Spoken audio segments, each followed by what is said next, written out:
ارشاد فرمایا الا انبئکم، کیا میں تمہیں خبر نہ دوں باکبر الکبائر، جو بڑے بڑے گناہ ہیں ان کی. وہ ہمہ تن گوش ہو گئے کہ جی حضور ارشاد کیجئے.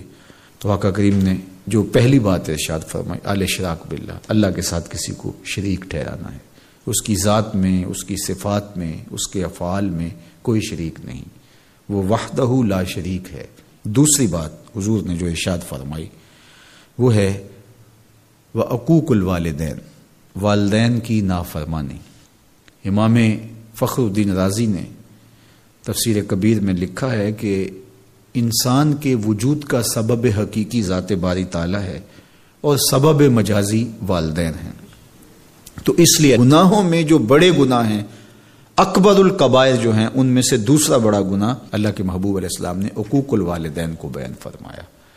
تو والدین کے ساتھ حسن سلوک کرنے کی ہمیں تلقین کی گئی، اور یہ شریعت اسلامیہ کا ہم سے تقاضا ہے. اور ویسے بھی اولاد اگر طبعاً فطرتاً شکر گزار ہو تو وہ ہو ہی نہیں سکتا کہ وہ اپنے والدین کی نافرمانی کرے. اللہ کے محبوب علیہ السلام نے ایک موقع پہ ارشاد فرمایا کہ ملعون من سب اباہ، ملعون من سب اباہ، وہ شخص لعنتی ہے جو اپنے ماں باپ کو گالی دیتا ہے. تو کتنی سخت مذمت کی گئی اس شخص کی جو والدین کی نافرمانی کرتا ہے.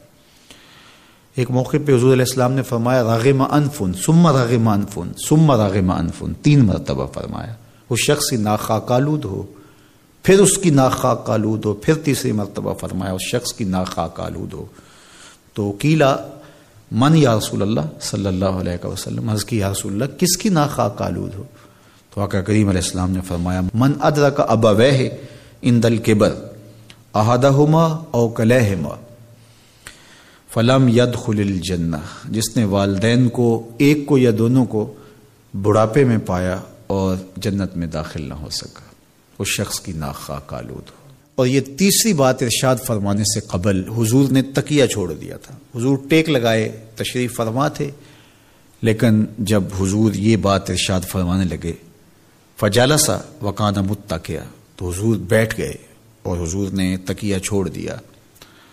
اور حضور نے فرمایا الا وقول الزور، سن لو، تیسری چیز جھوٹی بات کرنا ہے، جھوٹ بولنا ہے.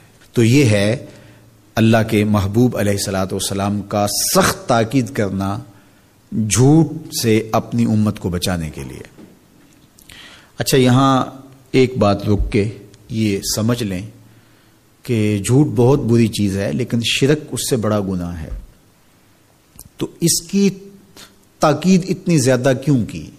حضور نے ٹیک چھوڑ دی اور آقا کریم علیہ السلام بار بار ارشاد فرماتے رہے. تو اس کی وجہ یہ ہے کہ شرک کو بڑا گناہ سارے سمجھتے ہیں.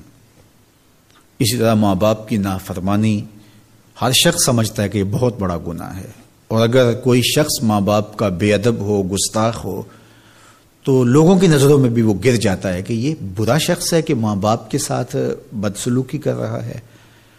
تو یہ 2 گناہ ایسے ہیں کہ جو لوگوں کو اچھی طرح معلوم ہے، لیکن عمومی طور پہ جھوٹ بعض معاشروں کے اندر یوں رچ بس جاتا ہے کہ اس کو عیب نہیں سمجھا جاتا.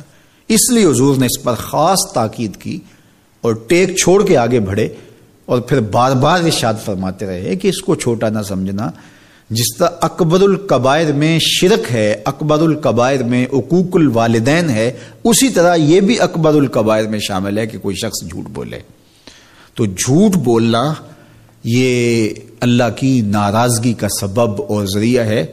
تقریباً 200 قرآنی آیات جھوٹ کی مذمت اور جھوٹ سے بچنے کی تاکید اور ترغیب میں ہیں، اور سینکڑوں احادیث جھوٹ کی مذمت میں اور جھوٹ سے دامن کو بچانے کی تلقین پر مشتمل ہیں. تو اس لیے اللہ کی بارگاہ میں یہ دعا مانگیں کہ اللہ ہمیں جھوٹ کے مرض سے نجات دے اور ہمیں ہمیشہ سچ اور سچائی کی توفیق سے مالا مال کرے.